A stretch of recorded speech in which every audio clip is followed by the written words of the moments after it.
राम राम सभी को। आपका संजीवनी योग चैनल में स्वागत है। और आज हम चर्चा करेंगे कटी चक्र पर। कटी चक्र ये हमारी नाभि के जस्ट पीछे की तरफ होता है। और कटी चक्र जब हमारा खराब हो जाता है तो हमें क्या क्या परेशानियां, क्या क्या समस्या हमारे सामने आती है, इसके बारे में चर्चा करेंगे। और इसका उपाय क्या है उसके बारे में हम चर्चा करके शक्तिपात करेंगे। शक्तिपात के द्वारा हम अपने कटी चक्र को स्वस्थ और सुरक्षित कर सकते हैं। आगे बढ़े इससे पहले आप अगर नए हैं तो संजीवनी योग चैनल को सब्सक्राइब करिए और लाइक भी करिए और ज़्यादा से ज़्यादा शेयर करिए ताकि इसका फ़ायदा औरों को भी मिले। और कमेंट बॉक्स में आप हर हर महादेव जरूर लिखें। अब चर्चा करते हैं हम कटी चक्र के बारे में। ये कटी चक्र यह हमारी नाभि के जस्ट पीछे की ओर होता है। इसकी लंबाई चौड़ाई 3 इंच के करीब होती है। और ये जिस तरह हमारी घड़ी का सुइया चलता है उसी तरह ये चक्र अपनी निश्चित गति पर ब्रह्म चक्र लगाता है। जब ये छोटा हो जाता है तो हमें लो बीपी की प्रॉब्लम आ जाती है, समस्या खड़ी हो जाती है। अगर ये सामान्य से 3 इंच से ज़्यादा बड़ा हो जाए तो हाई बीपी हो जाती है। और इस चक्कर से किडनियों के दोनों चक्र और हिप्स के दोनों चक्र ये जुड़े हुए होते हैं और कटी चक्र से ही पोषित होते हैं। जब कटी चक्र हमारा खराब हो जाता है तो किडनियों की खराब होने की पूर्ण संभावना होती है। और हिप्स के दोनों चक्कर खराब होते ही हमारे कमर में दर्द बहुत ज़्यादा बढ़ जाता है, पैरों तक उसका दर्द आने लगता है। इसका अभी तक मेडिकल में कोई इलाज नहीं है। ऑपरेशन एकमात्र वो मेडिकल वाले इसका उपाय बताते हैं। ऑपरेशन सक्सेस हो जाए ये कोई गारंटी नहीं है, लेकिन हम इसे शक्तिपात के द्वारा सही कर सकते हैं, ठीक कर सकते हैं। शक्तिपात करने के लिए हमें भगवान शिव को गुरु बनाना होता है। तो पहले आप गुरु बनाइए।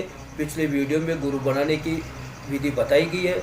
आप उसके द्वारा गुरु भगवान शिव को धारण कर लीजिए और शक्तिपात करने में आप सक्षम हो जाएंगे। क्योंकि शक्तिपात में जो ऊर्जाएं हम यूज में लेते हैं वो भगवान शिव की ही शक्ति है। उसे शिव शक्ति भी कहते हैं, संजीवनी शक्ति भी कहते हैं। तो चलिए अब आगे बढ़ते हैं। सबसे पहले हमें गणेश जी को प्रणाम करना है। श्री गणेशाय नमः। फिर अपने गुरुदेव भगवान शिव से आज्ञा लेनी है और संजीवनी शक्ति को उनसे मांगना है। तो प्रार्थना करेंगे, हे देव, हे मेरे गुरुदेव देवादिदेव महादेव, आपको मेरा प्रणाम है। हे शिव, आप मेरे गुरु हैं, मैं आपका शिष्य, मुझ शिष्य पर दया करें। आपको साक्षी बना करके मैं अपने कटी चक्र को ठीक करने के लिए संजीवनी शक्तिपात कर रहा हूँ। इसकी मुझे अनुमति प्रदान करें, सफलता हेतु देवीय सहायता और सुरक्षा प्रदान करें और मुझे संजीवनी शक्ति प्रदान करें। अब आपको ओम जूम सा 5 बार बोलते हाथों रफ करना है। ओम जूम सा, ओम जूम सा, ओम जूम सा, ओम जूम सा, ओम जूम सा, ओम जूम सा। अब हाथों में हमारी संजीवनी शक्ति आ गई है। अब इसको घनीभूत करने के लिए हमें शक्तिपात की मुद्रा बना लेनी है। दोनों हथेलियों को सामने कर लेना है। 2 हथेलियों के आगे के भाग को थोड़ा ऊपर की तरफ कर लेना है, अंजुली बना लेनी है। और इन दोनों हथेलियों के बीच में 6 इंच की दूरी कम से कम हो और 12 इंच की ज़्यादा ना हो। अब हम संजीवनी शक्ति का आह्वान वापस करेंगे। 5 बार मंत्र बोलेंगे ओम, हथेलियों को देखते हुए। ओम जूम सा, ओम जूम सा, ओम जूम सा, ओम जूम सा, ओम जूम सा, ओम जूम सा, ओम जूम सा। अब हमारी हथेलियों में संजीवनी शक्ति आ गई है। अब इसे हमें ब्रह्मांड में प्रक्षिप्त करना है, फिर वापस इसे अपने पास बुलाना है। तो इसके लिए हम कहेंगे, मेरे हाथों में आई हुई दिव्य संजीवनी शक्ति, आपको मेरा प्रणाम है। मैं आपको ब्रह्मांड में प्रक्षेपित कर रहा हूँ, मतलब भेज रहा हूँ। वहाँ से अनंत गुना विस्तारित होकर के मेरे पास वापिस आइए और मुझ पर शक्तिपात करिए। मेरे तन, मन, मस्तिष्क, आभा मंडल, ऊर्जा चक्र रोम रोम हृदय सहित सभी अंगों, कुंडलिनी सहित सभी शक्ति केंद्रों और मेरे 33 लाख से अधिक रोम छिद्रों और विशेषकर मेरे कटी चक्र की सफाई कर दीजिए।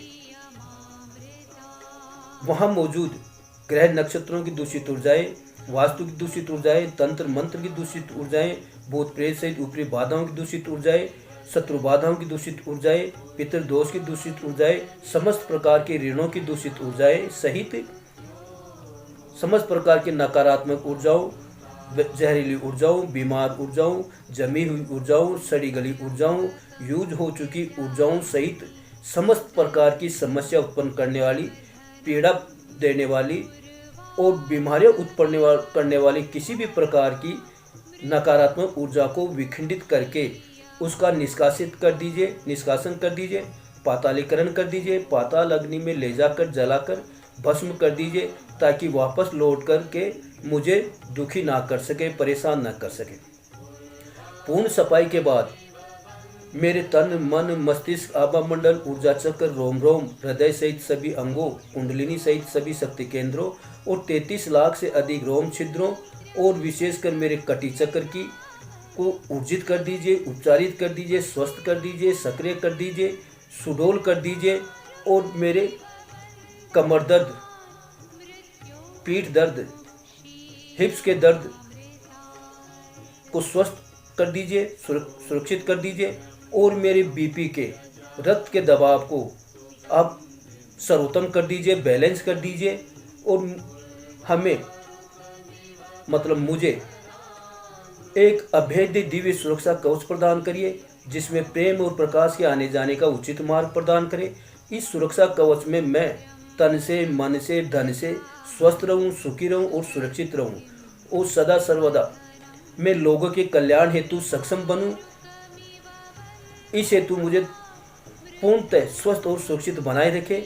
आपका धन्यवाद है, भगवान शिव का धन्यवाद है, एनर्जी गुरु राकेश आचार्य का धन्यवाद है और अच्छा लगे तो मेरा भी धन्यवाद कर दीजिए। अब इस ऊर्जा को हमें ब्रह्मांड में भेजना है, सिर के ऊपर से उछाल देना है इस तरह से। अब ये ऊर्जा ब्रह्मांड में चली गई, वहां से अनंत गुना विस्तारित होकर के अब ये मेरे पास वापस आ रही है। अब मुझे इसे रिसीव करना है। रिसीव करने के लिए मुझे ओम जूम सा मंत्र का 5 से 10 मिनट तक ताली बजानी है, कम से कम 5 मिनट तो बजानी है। ओम जूम सा, ओम जूम सा, ओम जूम सा, ओम जूम सा, ओम जूम सा, ओम जूम सा, ओम जूम सा, ओम जूम सा, इस तरह से 5 मिनट आपको ताली बजानी है। तो जब आप देखोगे समय बीतते बीतते कि आपका कटी चक्र बिल्कुल ओके होने जा रहा है और आपके रक्त का दबाव, जिसके किसी के बीपी लो रहती है, किसके हाई रहती है, वो बैलेंस में हो जाती है, नॉर्मल हो जाती है, और जिसके कमर में दर्द रहता है, जांघों में, हिप्स में दर्द रहता है, रीढ़ की हड्डी में दर्द रहता है, वो बिल्कुल स्वस्थ हो जाएगा और आपकी किडनियाँ भी स्वस्थ रहेंगी और दोनों हिप्स भी आपके अच्छे रहेंगे, स्वस्थ रहेंगे। तो इस तरह से आप रोज़ इस संजीवनी शक्तिपात को करिए। जिसके भी समस्या है वो ज़रूर शक्तिपात करें और इसका लाभ उठाएं, ज़्यादा से ज़्यादा लाभ उठाएं। आप करके देखिए। राम राम। आपका जीवन सुखी हो, यही हमारी इच्छा है।